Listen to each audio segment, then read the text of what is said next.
in our house, we have I can't call it a grandfather clock because it's not a grandfather clock, but it's one of these clocks that you hang on the wall, get it wound up, and the pendulum ticks and talks and ticks and talks. I want to tell you about this clock. If you live in the house with this clock, the first day or two that it's wound up, every time it dongs, bing, bong, bong, you hear it. But after a couple of days, it dings and bongs on the hour and so forth, and you don't hear it anymore. Unless you give special attention, you don't hear it. But that clock is serving a purpose. That's what I want to talk about with you this morning. We're going to look at Genesis chapter 1. We're going to look at it just as an overview. And we're going to see in it things that perhaps you haven't seen before. For much of my life, I read the Bible the way most people read the Bible. But a time came that I have to step back. I have to step back to see the larger picture. That's not easily done in life because there's so many distractions. There's so many things pushing and bonging and dinging and whatever that you're not really seeing what's going on here. So I want to tell you about this clock. They have one key, but they have two winding mechanisms. Now wait just a minute. Why not give me two keys? No, it's not necessary. This clock has two winding mechanisms, but one key. And at the appropriate time, I take the one key and I wind it up. And then I wind it up. And this has happened so many times and for so many years that I basically know what to expect. Now I can wait, or we can wait in the house until one or both of these winding mechanisms run completely down. And most of the time that's the way it works. Just because there's too much else going on around you or whatever. And so you wait until, what time is it? You look up there and it says 1:30 and it's 8:30. Say, I got to wind that clock up. I got to get back on the program. Now this clock has some strange characteristics about it. With a ear attuned to what's going on with a tick, tock, tick, tock, tick, tock. I can tell if it's running out of steam. Are you listening? On one of those mechanisms, I can tell something is running down. Why don't you stop right now and go wind it up? No, I'll get to it. But next thing you know, I'm looking at the clock and it's 4 or 5 minutes slow. And I can either wait till it runs down and then re-energize, or I can say, let's get back on the program here. I can hear that clock slowing down. Now that's on the timing mechanism, the one that makes the hands go around. But then there's another mechanism. And my ear gets attuned to that one as well. Not only can I hear slowing down on this side, I can tell this one is about to go belly up. Boom. Now how do I know that? Not always, but every once in a while, the hour chime is chiming, and then all of a sudden, boing! And if it didn't stop right then and there, I know, hey, you just as well wind it up because next time it's not going to work right on timing or on sound. So this clock is serving two functions in my life, in our lives, and in your life. This clock is serving two functions. One is the function of knowing where we are in time. It's 12 o'clock. And the other one is boom, boom, boom, boom. So that if I have not taken the time to look at the hands on the clock, I can still know where I am in the process of time. Now you and I need to relate what's going on with this crazy clock, with the clock that you and I are part of and living in. There's a timing mechanism, and there's a bong, bong, bong, bong, bong mechanism. And the one is to tell you this way where you are in time. If you're so busy, so caught up, so engaged, so whatever, that you're not looking at the clock. And this is exactly the language that Jesus used with the disciples about the time of the end. Fools and slow of heart to believe all that the prophets have written. There are warnings in Scripture, and we can either look for them, listen for them, pay attention to them, or we can act like the folks down here in Florida, especially out in the Keys. Oh, we're going to leave. Oh, we're going to leave. Oh, we're going to leave. Oh, we're going to leave. Let's leave. But there's a solid traffic jam from the Florida Keys to the North Pole. Why do people do this? Why do people behave this way? Every year, for years, we go to the Gulf in September, usually September, sometimes October, but usually September, we go to the Gulf for a week or two of vacation. And you have to keep one ear open or one eye open for the news because it's hurricane season. And you can always tell, pardon me, the goofy folks who have come in from out of state and don't know what a hurricane is, don't know what it looks like, sounds like, what it can do. And every hour or so on the news, they're saying, the storm is headed your way. It's coming right there. Now it can turn, but the storm is coming. You should make plans to leave right now. And you can always tell the folk who really know what a hurricane can do. Oh, there's just going to be a few minutes of wind. The water is going to rise a foot or two, but it'll be over and we'll go right back to beaching it. So once this process starts, and I'm a news watcher, I'm a news hound, I can't help it. I say to my wife, we need to pack up and go home. Oh no, it's still a week away. Yes, but it's not just the storm that's not a week away. It's the traffic, it's out of gas, it's out of food, it's out of bread, it's out of water, it's out of mind. We need to pack up and go. Oh no.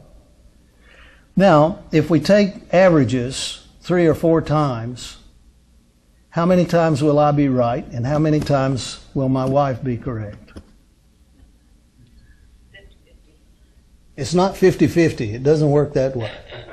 It doesn't work that way. I wish life worked 50-50. We'd know what our averages are. We don't know. Now, more times than not, she's going to be correct. I told you it would miss us.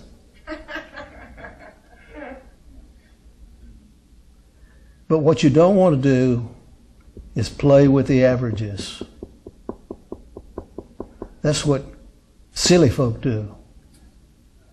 That's what several million people are learning right now as we speak. Oh, I've got a full tank of gas. Yes, but at 5 miles an hour, well, the storm is still a day away. Yes, but the storm will be here in 15 hours. So I want to talk to you. You have Genesis 1 open. I'd like to ask you to look at the Bible in a way maybe you've never looked at it before. This rock that we're on is one of those ding-dong clocks. There was a time when it was wound up. And it's been running down ever since. That was never the purpose. That was never the plan. Well, I'm going to show you in a moment that God wound it up. And He had every purpose and every intention of keeping it wound.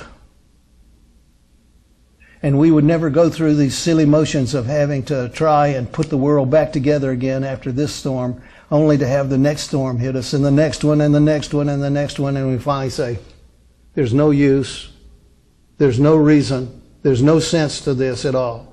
Yes, there is. When you wind that clock up, little by little by little, second by second by second, it's going to be running down. Things are going to happen. So I'm going to ask you, before we just look at the verses here, I'm going to ask you, if we go back before the flood, in our imagination, if we go back before the flood, was the world warmer or colder than the present age? Was it warmer or was it icy at the poles? And now, how do we know that it was once warmer? We have rock fossils and all kinds of things to show us there was once warmness here where we find only ice, snow, and whatever. So earlier, the world was warm. And what did that warmth do for the things that were living at that time? Were the trees larger? Was the vegetation thicker? Were the animals humongous? That was the condition of the warm condition.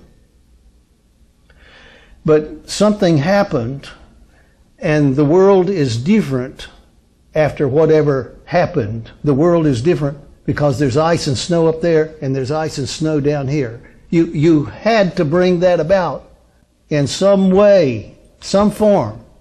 Something had to happen to affect the clock, the rock. Now, if it was once warm, and we have an icy condition that is unnatural to the first age, but natural for a long time in, quotes, the history of mankind that we can reconstruct. As time passes, the cold condition will begin to do what? Come on. Will it get colder? Or will it go back to where it was, the warm stage? Unless there's re-energizing of the ice and snow, it's going to warm, and the conditions are going to warm. And of course the world interprets that as, you're driving your car too many miles and you're whatever. No. The world is going to attempt to bring itself back to stasis, to the natural condition. All right. This is what I'm going to ask you to see. We're going to read 2 verses. Then we're going to look at verse 3. And we're going to skip 4 and 5, and we're going to look at verse 6. Then we're going to skip 7 and 8, and we're going to look at verse 9. And let's see if you can understand, if you can comprehend, if you can predict by what you're seeing here, what the next process, next step is going to be. So, in the beginning, verse 1, God created the heaven and the earth. Now, the earth was without form. What does that mean? And void. What does that mean? Without form and void. Let me ask you this. As we look with our telescopes and we look beyond and look out there, are there a lot of rocks that are without form and void? Void of what? Come on. The next few verses tell you what it was void of until God did something. Void of life. So silly men are down here trying to spend a trillion extra dollars and let's go to Mars. Maybe that'll be our salvation. Maybe we'll find a place to grow something under an umbrella there, and the next generation, when they're wiped out down here, will be alive on Mars. We're trying to reproduce the conditions on Mars that we have here. But unless you have the same power, same energizing power, you cannot reproduce the same conditions. So the earth was without form and void, and darkness was upon the face of the deep, and the Spirit of God moved upon the face of the waters. So what does the word Spirit mean to you right there? Come on. Is that a living, thinking entity? The Spirit of God moved upon the waters, or is that just God said, let my spirit move? And verse 3. And God said, let there be light, and there was light. So what was just added to the previous verses, without form and void, but God is going to change things on this rock. And the first element is, and God said, and what did God say? Let there be what? Light.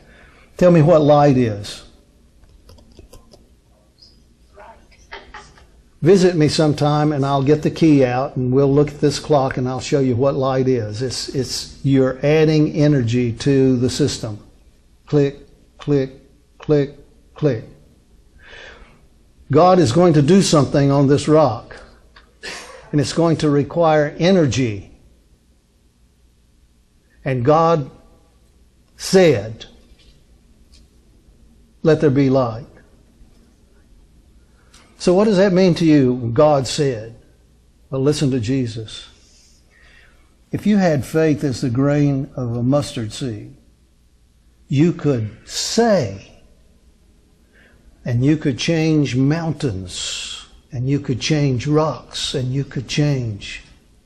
So I want you to see there's an input of energy when God did something, and God said, click, click, click. Now verse 4 and verse 5 are giving you and me the consequences of God said in verse 3. 4 and 5 are the consequences of this energy input. Verse 6, look at verse 6. And God said, let there be a firmament, an opening, in the midst of the waters. Let it divide the waters from the waters. And verse 7 and 8 are explaining to you and me what happens with this second input of energy. So we go into verse 3, then it takes 2 verses to explain what the consequences or the outcome of verse 3 is. God said. Verse 6, and God said, let there be a firmament in the midst of the waters, and let it divide the waters from the waters. And God made the firmament. And so verses 7 and 8 are an explanation of the energy input. We're giving more clicks to the wind-up mechanism. Verse 9. I want you to look at it. Verse 9. I want you to see that it starts out in verse 3, and it skips to verse 6, then it skips to verse 9. Now this is a pattern. And that's what they call scientists. Scientists are looking for patterns. They're making discoveries. Here's a discovery. God said, and then we're going to define or describe what happened as a consequence of God winding one wind. And then winding again in verse 6. Now let's look at verse 9. And God said, let the waters under the heaven be gathered together unto one place, let the dry land appear. And it was so. This is more energy input. God said. And it is changing the circumstances of the matter or the stuff that we are part of on this rock. And God said. You have to go to the New Testament to understand the significance of what we're talking about here. Those poor human beings who were fortunate enough at the time 2,000 years ago to be part of the story of Jesus coming here as a human being, but as God dressed, clothed, cloaked in our humanity. And listen to their voices, these people who were caught up in humanity, and yet there is something happening here. And they would say to Jesus, Lord, if you will, you can do this. If you will, you can give me back my sight. If you will, you can heal me. Now, what is the person confessing? Come on, what are they confessing? That healing is possible, but I can't do it. But you can. So it takes 3 verses and 3 verses and 3 verses. Now what happens after verse 9? There's more energy input. Let's go on. Verse 10, God called the dry land earth, the gathering together the waters he called seas, and God saw that it was good, and God said, let the earth bring forth grass. So this is an energy input. Let the earth bring forth grass, the herb yielding seed, the fruit tree yielding fruit after his kind, whose seed is in itself upon the earth, and it was so. Did God create the food first or the animals first? What? Come on. He made the plants and the trees and the things that produce food first. And then he made animals. Does this sound wise? Does this sound meaningful? Is there a picture of something? Look, from 3 to 6 to 9, the verses require basically 3 verses each time. There's an energy input. Click, click, click, click, click, click. Once we get to verse 9, it doesn't take 3 verses. We go from 9 to 12. The earth brought forth grass and herb yielding seed, the tree yielding fruit. The seed was in it. We're going to see that as more energy is put in, more energy is seen, more consequences, more results are seen. And God said, let there be light, and there was what? God said, let there be light, and there was what? And God said, let the trees and the herb yielding seed and fruit and so forth, let there be. And these things came about. So the history, the genesis of this rock that we live on is that it was without form and void. It was just a rock with millions of other rocks going around out here in space. It was just a rock. That's all it was. But there were chemical possibilities. And God decided to use this rock, the one we call Earth. Now, God is not known for changing his mind. And once he made up his mind that I'm going to use this rock and bless this rock,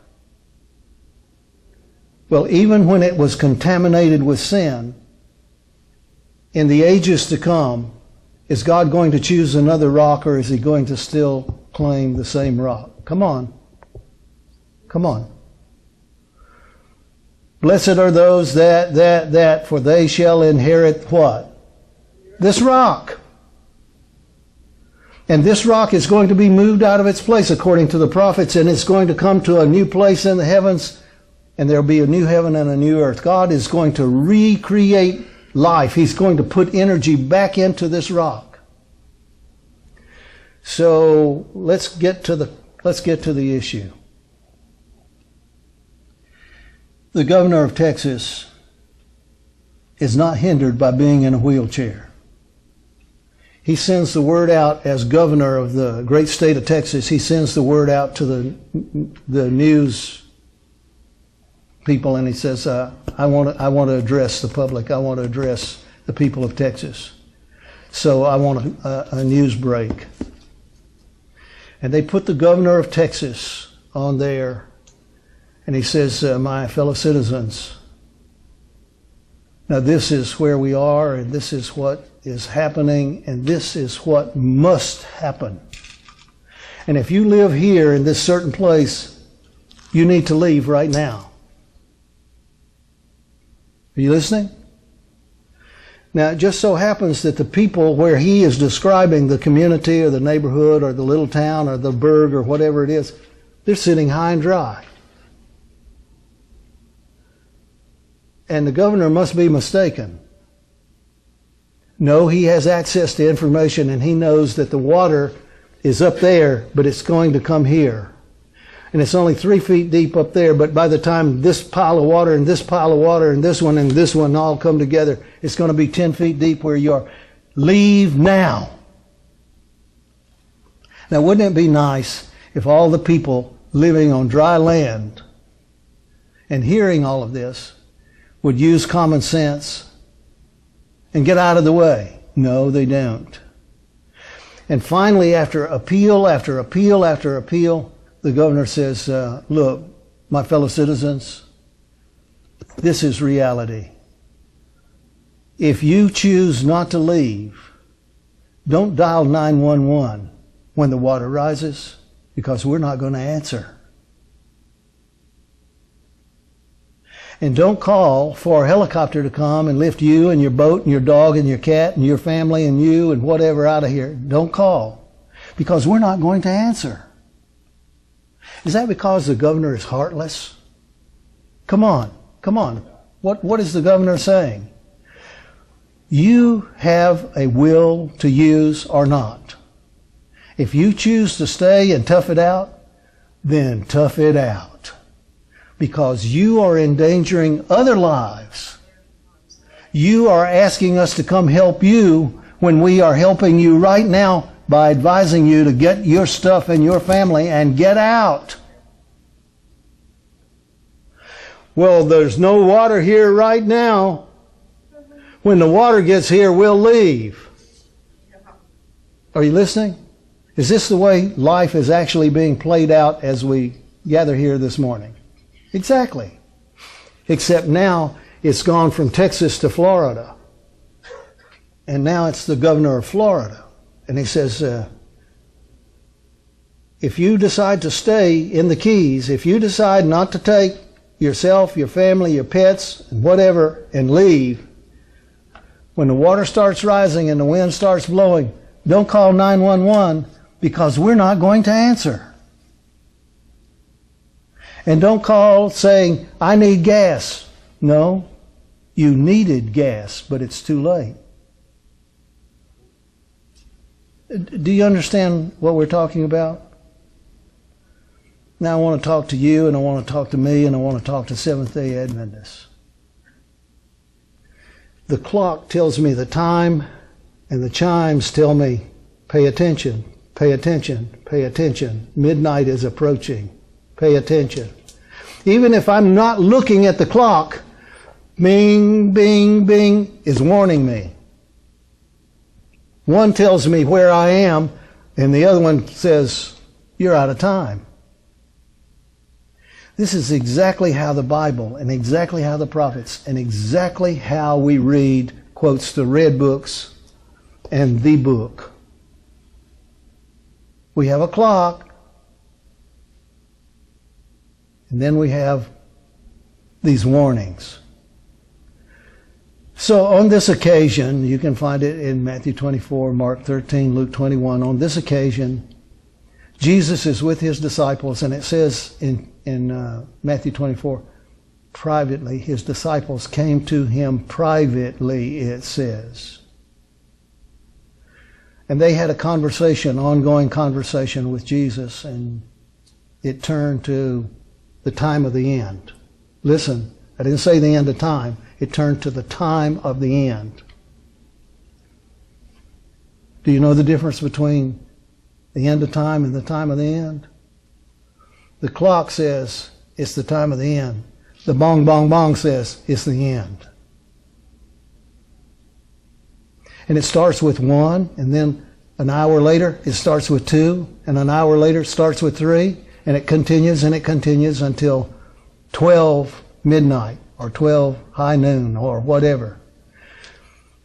This is exactly how we should be reading this book. This is exactly how we should be paying attention to this book and to this time. This is exactly what's going on.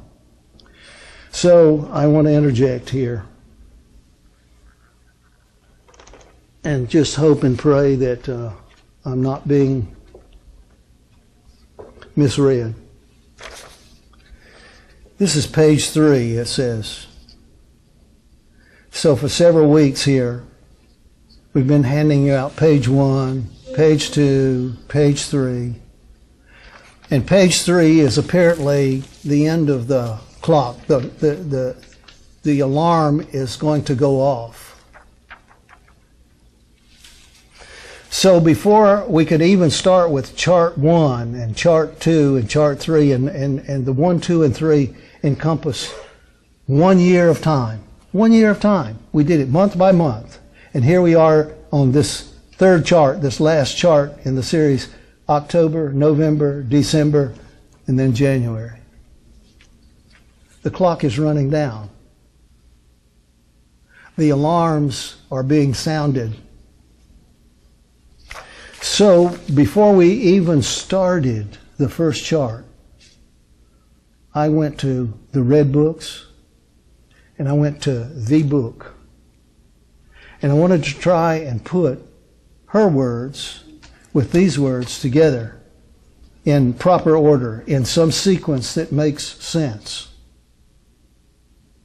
Now, not everyone can do that because not everyone has read and read and read and read and read and paid attention for years and years and years and years.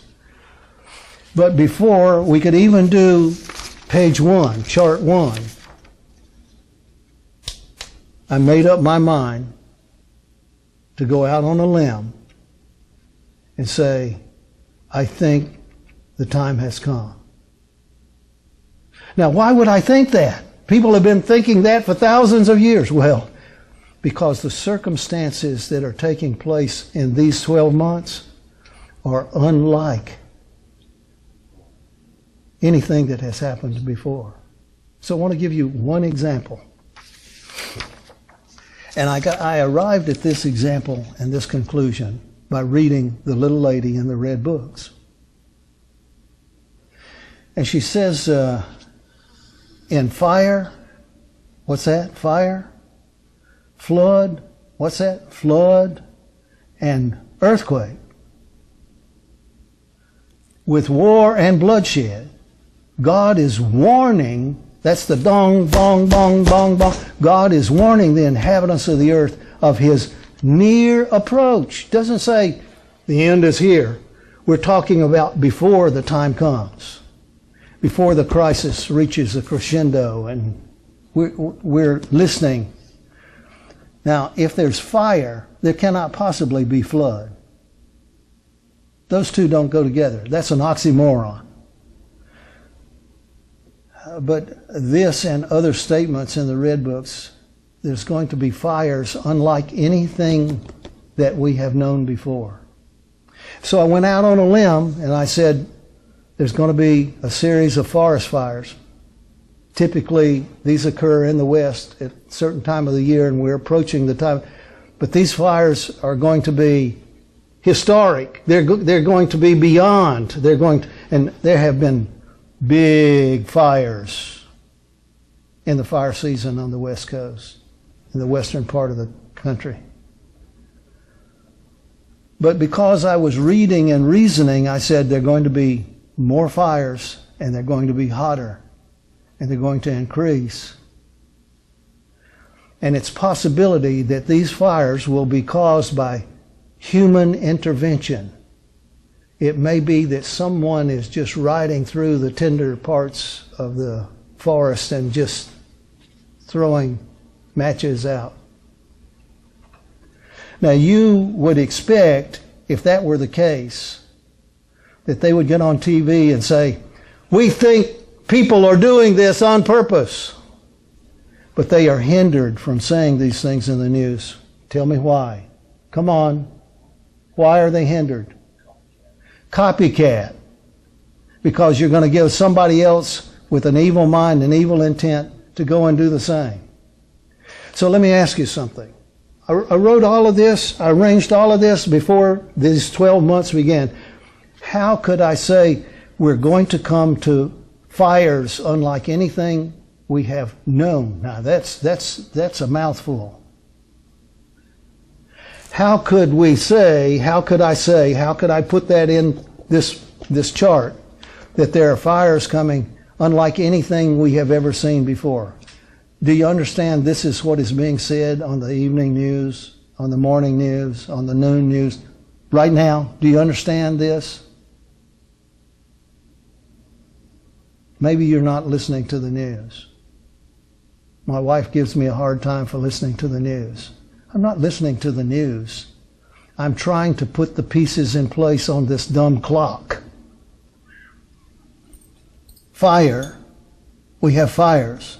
Floods. Do we have floods? What's missing? Come on. Fire, flood, earthquake. Boy, there was an alarm that went off in the last 2 or 3 days. Did you hear it? And it was at midnight. If that means anything, it was at midnight. So we have fires and floods, and in the middle of all of that, we have an 8.1 to 8.4. Is that a bong, bong? Could that be a warning? Fire, flood, and earthquake with war and bloodshed. Is anybody talking war out there? So if you read Matthew 24 and verse 14, listen to Jesus, because the disciples said, how can we know? How can we know? How can we know? And so Jesus enumerates fire, flood, earthquake, war, bloodshed.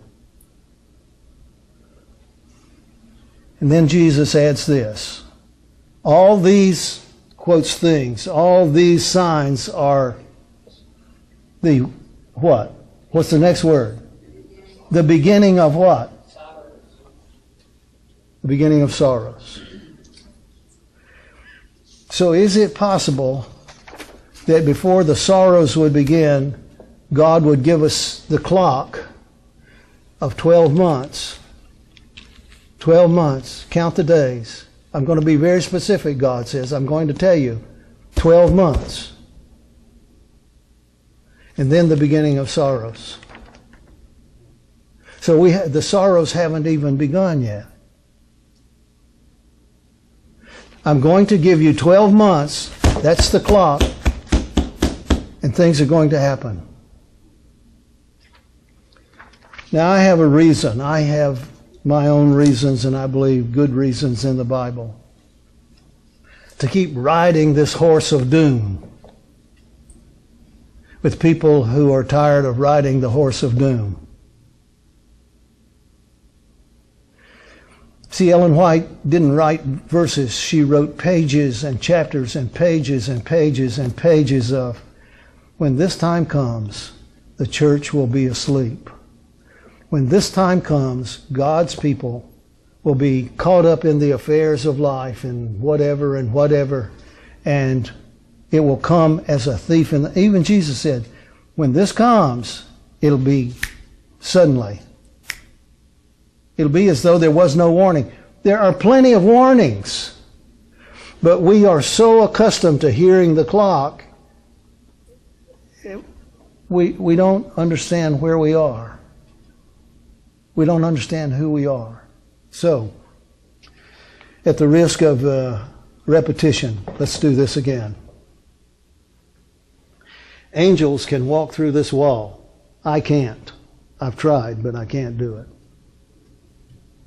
I usually wind up with a smashed nose or something.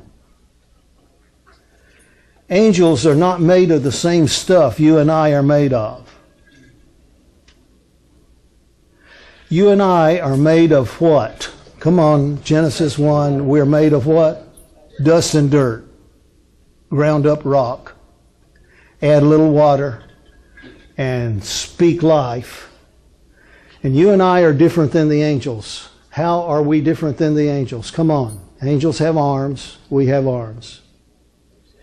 Angels have feet or whatever. And so how are we different than angels? Well, they are evidently able, in the physics that they're made of, composed of, they are able to do things that you and I cannot do. I'll never forget Elder Hoffman describing an occasion he had in which the demons were very active, praying. They were praying for some person. And the demons spoke up and said, "You mortals, you mortals, you don't understand. We have the power to make rocks boil." Now, why would the demons speak up and make this announcement, this confession? Come on, because what? Because they were being challenged, and they were being commanded in the name of Jesus to get out of this person, get out of this person's life. Stop, go away, be gone. You mortals, you don't understand. We can make rocks boil. I believe they can. I believe they do. I believe exactly what Ellen White says, that they seize these opportunities where earthquakes, where volcanoes, where floods, where these things are, and they add evil energy to them. You and I are made of stuff, rock and dust, it says, ashes. We're made of stuff differently than the angels. We're energized in a different way than they are energized. I have never seen, found, or discovered, or even read of an angel cemetery. If you know of one, let me know. They live when we die. They live and live and live and live because they are energized through a different source, a different mechanism. You and I are part of a clock that can run down and run out of energy. We're different stuff. So this is the way I illustrate it. Am I this or am I this? Tell me where Charles Wheeling is. Here or here? And the answer is? Yes. The answer is yes. Does that agree with the Bible? God formed man of the rock and dust and ash of the earth and then breathed into him the breath of life. The Bible tells us how you and I are energized as part of the fleshly creation. We can run out of energy, and we do run out of energy unless God intervenes in a very special way. Now, if this 12 months means anything at all, we should be moving forward, and there are only a few months left till this clock, this 12 months runs out, 4 or 5 months now. We should be looking forward to some great change in earthly circumstances. And we're looking for God to intervene, waiting for God to intervene, praying that God will intervene and do something. And so what follows prophetically the end of the 12 months? Come on, what follows? The latter rain. The latter rain. Is that, which part of the clock is that winding up? Come on. The whole clock. It's winding up the timing. It's winding up the alarms. God is going to do something, and He is going to pour out His Holy Spirit. Now, answer this. What is the purpose of the latter rain? Is it going to energize people? I will pour out my Spirit on how much flesh? That's energy in that part of the mechanism. And then when this energy is poured out, when my energy is poured out, my spirit energy is poured out on all flesh, there are going to be prophesyings. So there's going to be a consequence of this energy into the clock on this side. And there's going to be visions and dreams and miracles. That's the other part over here. God does not just pour out His Spirit. God is not just energizing part of this mechanism just to say, oh, I did something for them. No. If God pours out His Spirit, is there a purpose? Tell me what the purpose of the latter rain is. Come on, this is simple, but it's not simple. It's complex. You have to read the whole book. You got to go through the whole book to understand why at the time of the end God is going to do what He hasn't done for 6,000 years. So let's do it again. Here's God, here's Jesus, here's angels, there's heaven. Here we are, and it ain't heaven. Now, is the earth winding up or winding down?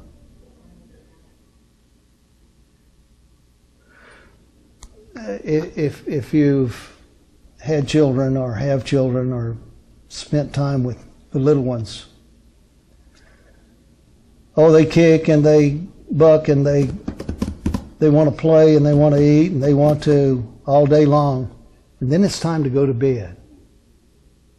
Then it's time to go to sleep.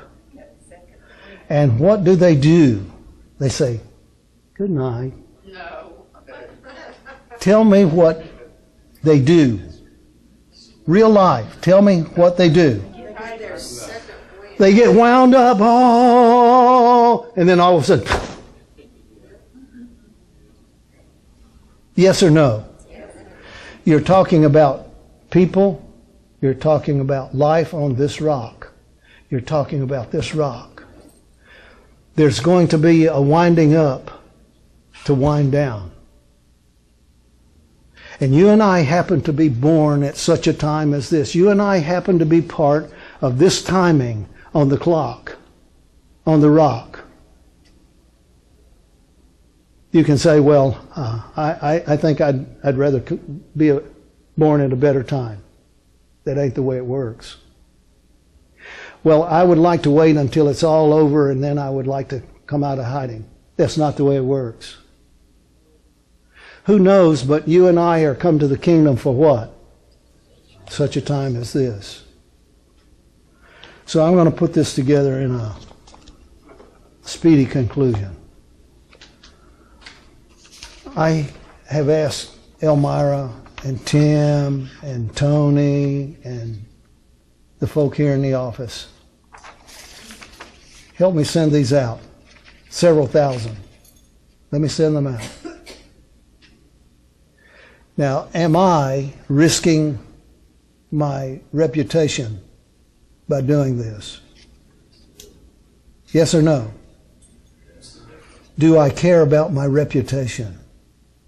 The answer is no. If I cared about my reputation, I wouldn't have been doing this for 36 to 40 years. My reputation ain't nothing. But if it turns out that the things that are foretold and seem to be predicted in the red books and in the book and in the 12 months, if it turns out that this is correct or more correct than not, then what about the people who are in harm's way? And we're not talking about the folk in Texas, and we're not talking about the folk in Florida, and we're not talking about the folk where we're talking about church members. We're talking about the people who have been warned and told and warned and told and warned and told. Is there a danger in warning and telling and warning and telling and warning and telling? Yes or no? Right. Yes. Yes, there is. And someone has to say something. And so this is my statement. God cannot allow the time of the end. I didn't say the end of time. I said the time of the end. God cannot allow the time of the end to just come as this great grand surprise to His people.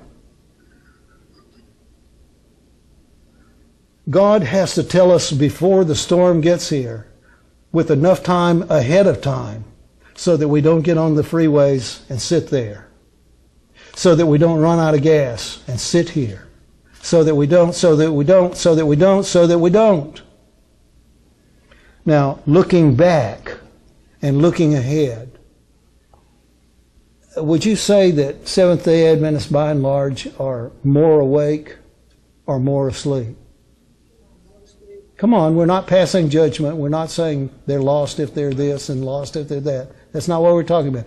Would you say that as a people, are we more awake or more asleep? Come on, the answer is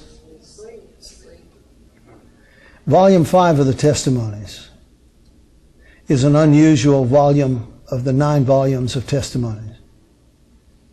Volume 5 is that part of the Testimonies in which Ellen White has described in considerable detail the condition of the church when the time comes. You listening? So if you would like to find out for yourself what the circumstances within and without the church are going to be, I would challenge you to get Volume 5, and if you don't have it, I'll loan you one. And you will find that she says God would have His people do this, and God would have His people do this, and God would have His people do this. And you get to a certain part in the Volume 5, and she says, now if you don't dial 911,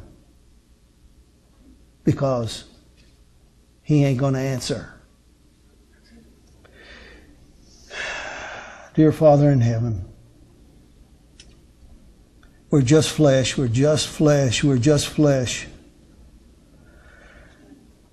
And we live down here, and time just drags on, and circumstances and bad news and a little bit of good news here and there sprinkled in.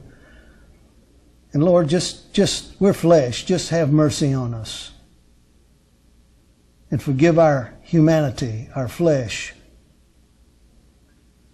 But if we are the people, and if we were told ahead of time, and if we were warned, and if we were warned to be ready before the time, and at the time, and in the time, then I pray that you will bless us, each one of us. We're just a handful, a little few people, and what can we do? What can we say? What can we change about the flow of time and humanity? Evidently, there is something we can do. Evidently. Because time after time, page after page, chapter after chapter, we are told the work that the church might have done in times of ease and prosperity, she will be forced to do under the most forbidding and difficult circumstances. Please help us not to get caught in the traffic jam. Please help us to do what we can do in our flesh with the help and aid of your Spirit. Help us to exercise faith. Help us to understand that one book can change thousands of lives. Thank you for blessing each of us and our families. Thank you for blessing this little ministry and this little community.